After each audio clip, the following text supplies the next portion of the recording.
Olá a todos, meu nome é Isabela Boaventura e quem vos fala aqui do meu lado é o Eric. E nós somos orientantes do professor Wellington e seremos regentes agora da disciplina Tópicos de Literatura Brasileira. Nós vamos discutir, em vista dos textos que nós já discutimos com vocês, fizeram um portfólio, etc. e tal, nós iremos discutir o texto do Antônio Cândido, o romantismo nosso contemporâneo, de 1988, também estava bem lendo.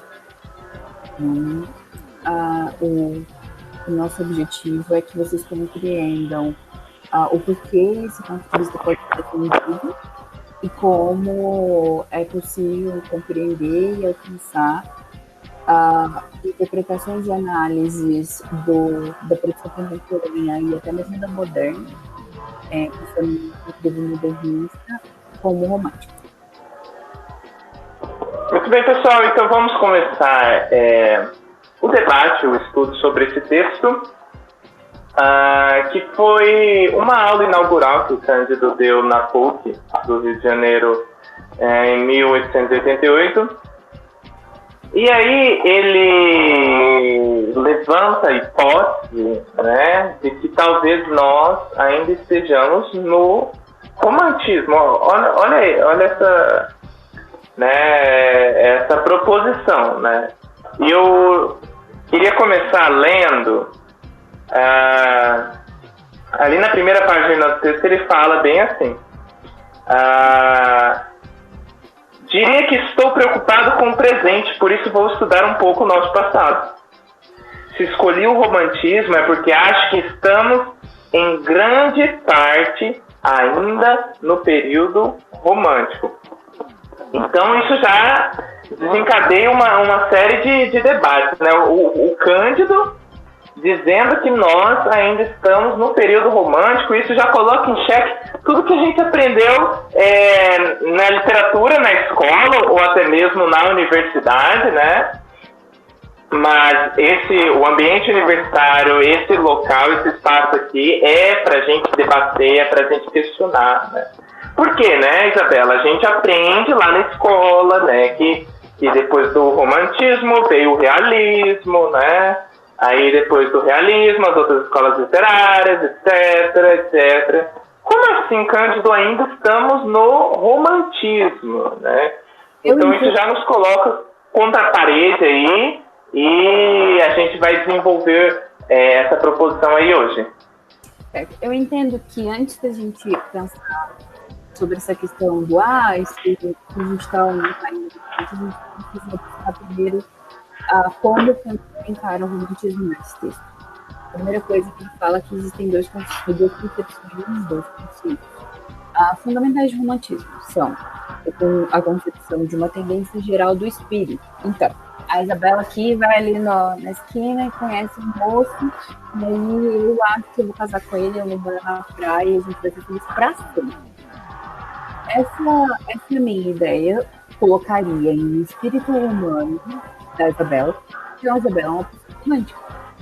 O que é completamente mentira, mas não é o caso. Então, pensamos por esse crime. Então, romântico pode ser um sujeito que tem ímpetos e um movimento passional, um espírito humano. E essa é uma das perspectivas que o Cândido coloca no texto. A segunda perspectiva que ele coloca é um determinado tempo. Só que agora, como o Eric acabou de falar, eu vou notar um pouquinho o Cândido. Eu acho que o romantismo, e eu não acho, como outros autores também afirmam sobre, como Intolvi, ou até mesmo o William Watts, de que o romantismo ele é uma concepção ideológica.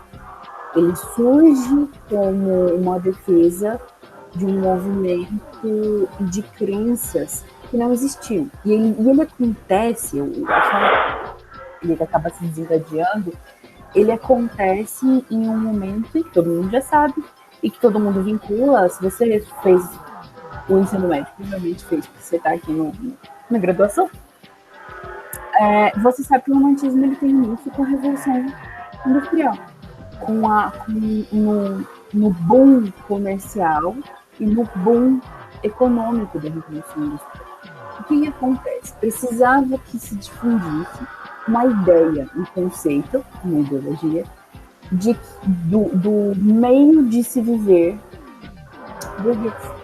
E essa é uma base intrínseca na ideia de romance, do romantismo, e é uma das coisas que perpetua e vincula ad infinitum a ideia de filmes românticos até hoje, porque vivemos em uma sociedade, embora evolua, se mantém nesse mesmo sistema, com essas mesmas ferramentas e com a mesma ideologia. Claro que agora eles não precisam escrever vários livros para defender o meio de vida, porque isso já foi difundido de uma forma tão grande e tem um nível tecnológico de uma forma tão grande que isso não é mais necessário. Só que isso era. E essas mudanças, elas afetam a forma produtiva, a cadeia de produção, a forma como as pessoas encaravam a arte.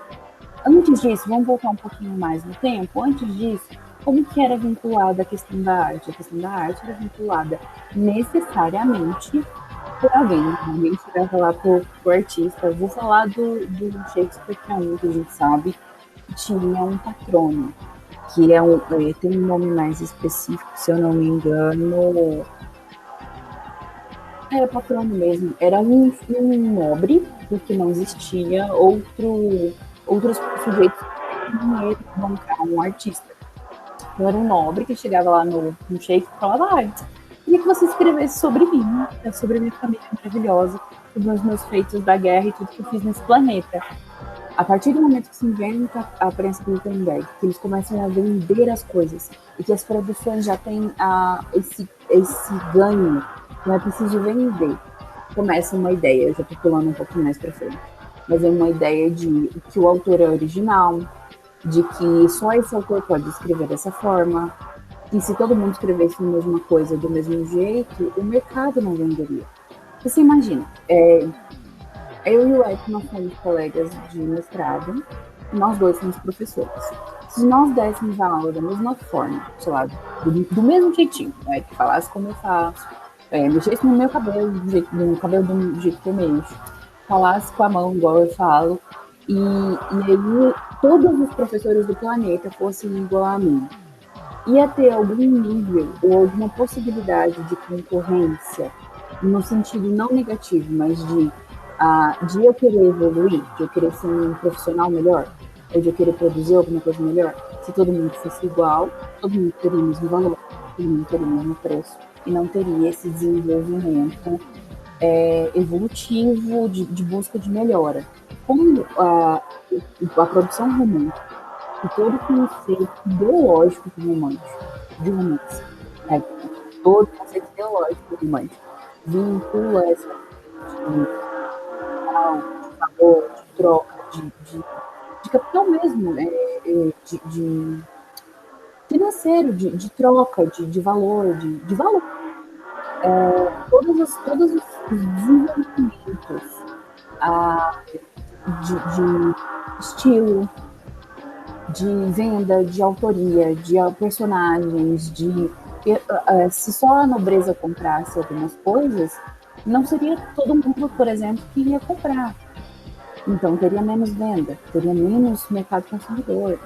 Todas as coisas que geram o nosso mundo geravam aquele mundo de algum nível.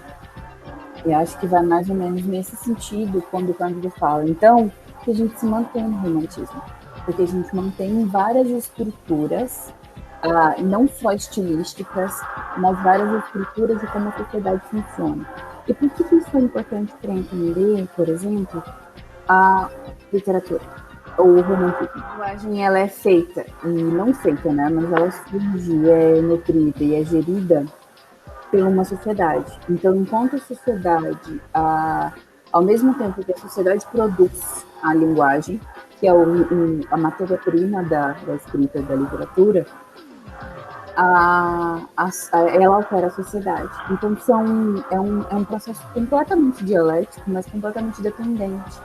Então, todas essas estruturas sociais e econômicas, todas essas estruturas de ideologia e afins afetam o que a gente produz enquanto sociedade e o que a gente entende enquanto literatura.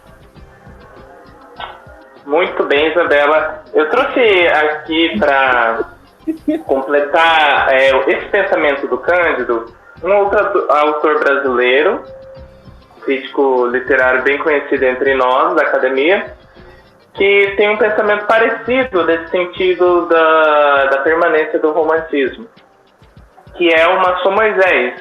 E eu peguei a definição dele de romantismo no dicionário de termos literários. Eu gostaria de ler um trecho para vocês, para fomentar o nosso debate. Ele diz bem assim: de certo modo, a Revolução Romântica não findou ainda. As várias tentativas de superá-la, como o realismo, o naturalismo, o neorrealismo, não só se mostraram inoperantes em vários aspectos, como revelaram a utilização de formas do pensamento postas em moda pelo romantismo. E os numerosos ismos despontados a partir dos fins do século XIX, simbolismo, impressionismo, expressionismo, futurismo, dadaísmo, surrealismo, não raro traem o afã de ressuscitar o impulso rebelde dos princípios do século XIX, evidente na recusa de tudo quanto possa constranger a liberdade criadora, acrescentando-se, por fim, que os padrões de cultura inaugurados com a ascensão da burguesia ainda estão vivos. O quadro dessa permanência se completa e se define. Então, o Maçom Moisés diz bem assim, que ele fala, né, ele fala os padrões de cultura inaugurados com a ascensão da burguesia, né? Então, se a gente for lembrar, o próprio nome burguês vem de burgo, né? Que na Idade Média era aquele vilarejo conhecido pela comercialização, né? Pelo comércio. Então, os burgueses são porque antes na Idade Média, gente, não existia ascensão social, não existia pirâmide social. Ou você era nobre ou você era um camponês, né? E o burguês é aquele camponês que, né, que conseguiu, com a ascensão aí do transporte na época, ele conseguiu comercializar couro, especiaria, perfume, etc. E conseguiu ascender. Então, a própria palavra burgo, ela tem esse sentido de comércio, certo? E o Maçom Moisés ainda diz, né, que as tentativas de superar o romantismo se mostram inoperantes, né, e revelam a utilização de formas do pensamento postas pelo romantismo. Ou seja, vocês podem perceber, todo movimento, toda escola literária, né, a gente gosta de nomear essas cartinhas por escolas literárias.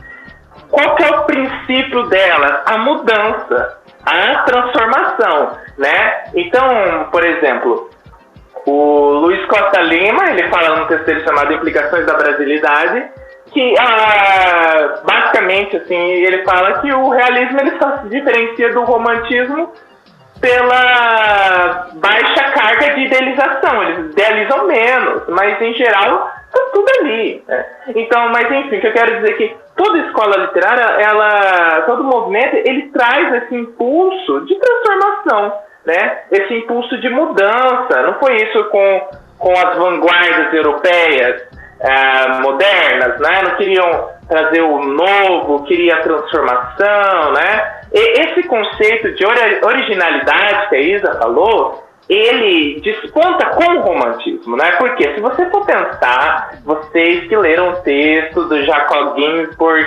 e do Anatol Rosenfeld, sabem, né? Qual que eram os valores que predominavam antes ali do romantismo, né? Era o classicismo, né?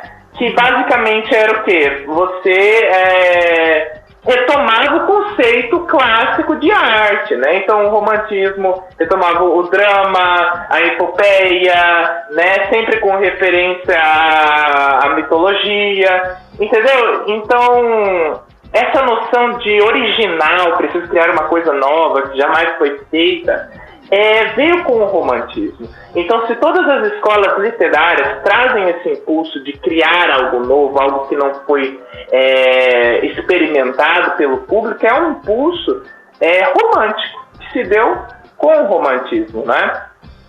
E muito bem. Continuando o texto, o canto dele fala bem assim, na segunda página do texto de vocês: o romantismo redefiniu o conceito de literatura de maneira tão profunda que essa redefinição ainda não foi esgotada. Então, eu estava tentando esquadrinhar a lógica do Cândido, né? Se ainda estamos no romantismo, se o realismo, o neorrealismo, o naturalismo, todos os ismos são um desdobramento do romantismo, então isso que a gente conhece como períodos são muito maiores do que a gente imagina, né? E agora eu queria falar do período que antecede o romantismo para ilustrar essa minha explicação, e tendo em vista que vocês leram o texto do Ginsburg e do Rosenfeld, né? Então, por exemplo, antes, qual que o Anatol e o Jacob, desculpa, eles comparam o classicismo com o romantismo, afirmando que o romantismo que rompeu com os valores clássicos.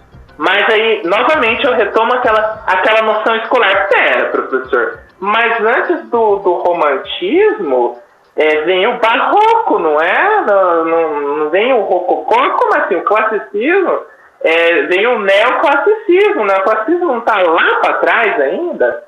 Então, se a gente for pensar, esses períodos são muito maiores, né? Então, o classicismo, ele abrange todos aqueles períodos que a gente conhece, né? E isso é uma suposição minha, tá, gente? Como eu disse, a gente está num ambiente para debater, para refletir. Então, eu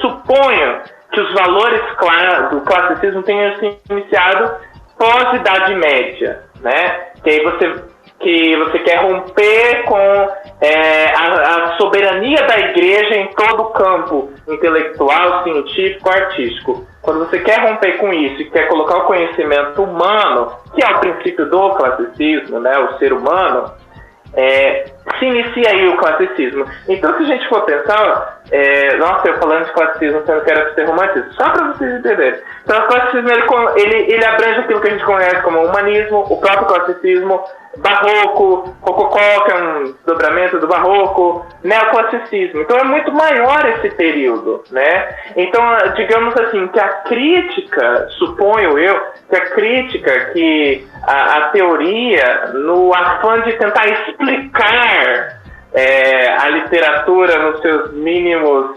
desdobramentos, nas suas mínimas nuances, separaram em caixinhas muito menores do que elas realmente são. Então, o Jacó e o Anatol, né? Nossa, falando o primeiro nome como se fossem íntimos, né? Ginsburg e Rosenfeld, eles falam o valor clássico só foi rompido com o romantismo, né? E não foi rompido com o barroco como a gente pensa, né? Que com a prática do feísmo, né? Que não é mais retratar o belo, enfim, o feio, a decadência humana, terminou o valor do classicismo. Tanto que, né, retorna com aquilo que a gente chama de arcadismo, que seria, né, o neoclassicismo. Então, esses períodos são muito maiores, né? Você pode ser que haja desdobramento desse pensamento universal, que seria o classicismo, e que se tornou, né, essas escolas que a gente disse. E o mesmo vale para o romantismo, entendeu? A gente separou em caixinhas muito menores, mas é uma caixa muito maior, entendeu? E a gente, como o Cândido afirma, como eu li para vocês uma Sou Moisés, esses outros ismos são desdobramentos do próprio romantismo. Eu ainda vejo isso, Eric, num caminho um pouco mais, eu vou dizer radical, um pouco mais radical que você. Eu acredito que não existem esses pequenos. No sentido, vou me explicar melhor.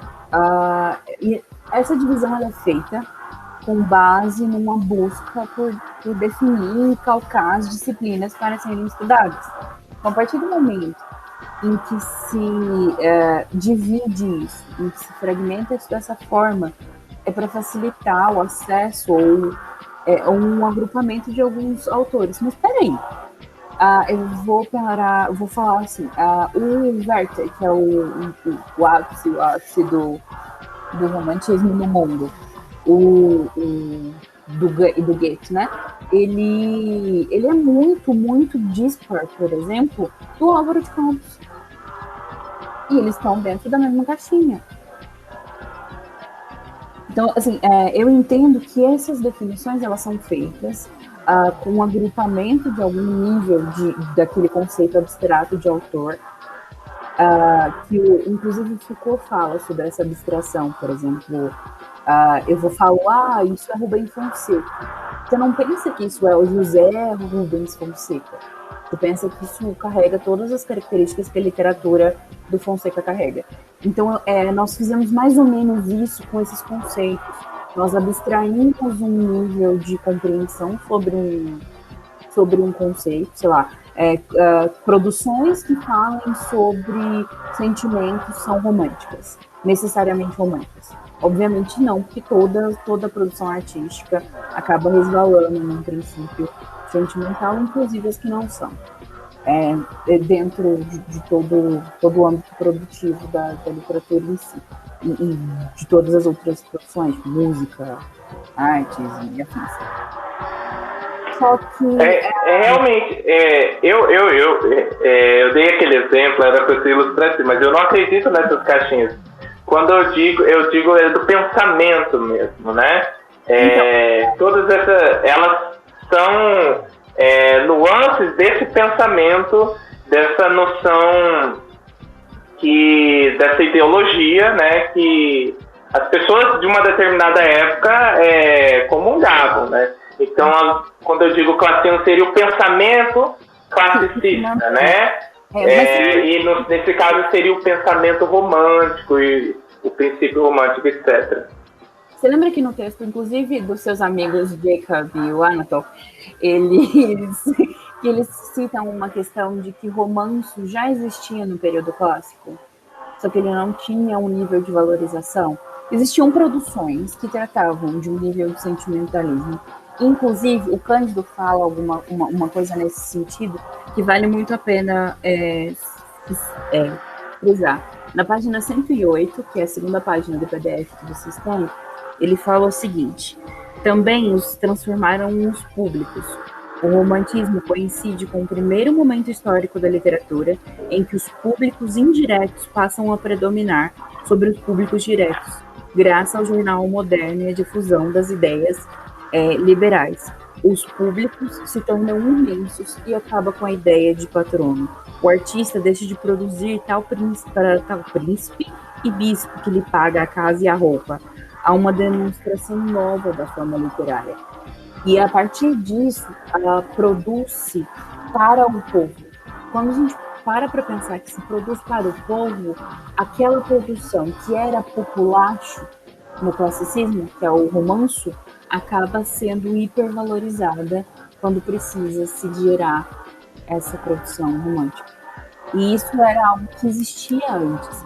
Eu não acho, por exemplo, e isso é uma crença muito pessoal minha, que esvaímos hoje em dia, ou, por exemplo, quando se... Enfim, eu, Isabela, vivi a minha vida inteira na casa dos meus pais, minha mãe, sempre exigiu que eu tirasse o sapato para entrar em casa. Eu vou mudar de casa, eu vou morar sozinha com outras pessoas e aí eu não preciso mais, porque eu não vivo mais pelas regras. Eu sou uma pessoa rebelde que fui morar na minha própria casa, certo? E aí eu chego na porta da minha casa e tiro os meus sapatos. Existem algumas coisas que são intrínsecas desses movimentos mesmo que a gente saia de casa e que a gente se rebele e que a gente perca o vínculo com o primeiro movimento, vamos supor, que o romantismo perca o vínculo com o classicismo, que ele haja de contracorrente. Eu brigo com a minha mãe e saio da minha casa. Eu ainda vou tirar o sapato para entrar em casa. Algumas coisas, algumas características, alguns pequenos detalhes acabam sendo mantidos. Até porque não tem uma ruptura e aí eles jogam uma bomba atômica, morre todo mundo, e a partir de então novas pessoas começam a produzir uma nova... Seria resquício desse pensamento, né, que até então vigorava. Sim, o romantismo começou numa revolução industrial e termina na revolução atômica. Gente, pelo amor de Deus, uma data define. As pessoas acordaram no outro dia romântica. Então, foi o que a gente estava discutindo antes aqui, que se define que isso existe mais ou menos nesse período, porque as produções se assemelham, que a gente copia tudo, né? Na natureza nada se cria, tudo se copia. Eu tinha uma professora que falava isso, eu achava o máximo. Na natureza nada se cria, tudo se copia. Então, os autores estavam conversando ali, porque o fulaninho fez algo genial e original. Eu quero ser tratada como genial e original também. Eu vou lá e produzo algo genial e original. E isso foi se disseminando. Então, essas produções, elas têm essa semelhança, até porque precisava vender. Então, se esse fulaninho aqui vende, eu tenho que fazer algo similar para que eu também possa vender. Eu vou dar um exemplo ridículo agora, não me julguem. O Harry Potter foi um dos livros mais vendidos no planeta desses últimos anos aí, dessas últimas décadas que a gente vive, certo? Há pouco tempo eu descobri que um livro que eu li quando eu era criança, que eu era apaixonada e que eu indicava para todo mundo, foi julgado de plágio pela J.K. Rowling, porque realmente era um plágio. E aí eu paro para pensar o que essa outra pessoa britânica que produziu esse outro livro não pensou. Olha, eu tenho esse texto aqui que eu escrevi um pouco parecido com o Harry Potter, mas eu vou transformar o personagem principal numa menina e vou modificar isso aqui, aquilo, outro, e vai vender. E vendeu. Porque era um molde que fazia sentido. As produções, elas acabaram dentro disso, se parecendo. E aí, essa aqui foi a primeira que surgiu com esse princípio de originalidade, com essa ideia nova aqui. E lá no final, foi o último que constou desse rolê e não tem mais. Outro exemplo, também é da Victor aqui. O Castro Alves é tido como realista, certo? Romântico. E aí, existe, por exemplo, um poema mais famoso dele, que é o Navegador, características realistas. Por exemplo, no começo do poema, ele se refere e entra dentro do animal, e se une à natureza, e todas aquelas coisas. E em um dado momento, embora ele use esse ambiente, esse animal, que é uma gaivota, que ele sobrevoa o navio para ver o que está acontecendo, ele vê o horror que existe do navio negreiro, e aí ele para todo o movimento exclusivo. Eles dançam, eles fazem isso, eles são chicoteados, e isso acontece. Isso é realista. É uma descrição de algo que está acontecendo nesse navio. E logo em seguida, ele tem pessoa, Senhor Deus dos desgraçados, dizendo em voz, Senhor Deus, que a loucura ou a verdade tanto horror perante os céus. Então, se o Castro Alves é um autor intrinsecamente, necessariamente romântico, e esse traço realista ali dançando na nossa frente, a gente fazendo nada. Essas questões e essas misturas sempre aconteceram. E então essa definição, que ele é um dos últimos românticos que tem como... É conhecido como, né, de acordo com as caixinhas, terceira geração, né? Já é tão difícil separar, né, que tipo, um único período teve que separar em três, porque é tão, digamos assim, diferente, né? São produções que tenham um nível de similitude. O que precisamos prestar bastante atenção aqui? Sobre essa questão do Cândido defender que o romantismo transformou, e a frase que o Eric, inclusive, frisou, é que ele transformou na fonte o fazer literário. E aí eu preciso voltar nas minhas aulas de literatura inglesa e falar o seguinte: antes da produção do que nós temos como romântico dentro dessas caixinhas, não se existia o romance. E quando eu falo romance, é o objeto. Isso aqui é um romance. É uma história, uma narração de uma história. Isso é um romance. Não é porque ele é romântico. Ele é um romance. Ele é de forma. Então, mesmo que, por exemplo, um modernista escreva um romance, ele está escrevendo um romance. O termo novel em inglês é N-O-V-L, novel. É o que define em língua inglesa o romantismo, que é o romance. Ele surge no romantismo. Ele surge nessa produção capitalista moderna que surgiu naquele momento. Então, essa é uma petitinha e muito grande, obviamente, mas essa é uma mudança pequenininha. É uma forma de escrever, uma forma de narrar que surge lá, que a gente não... Pelo amor de Deus, a maior parte das pessoas não é poesia.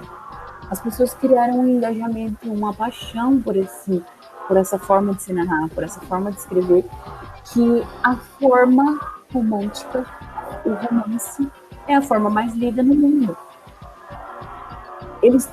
O processo romântico transformou em níveis embrionários a forma como se produzia a literatura.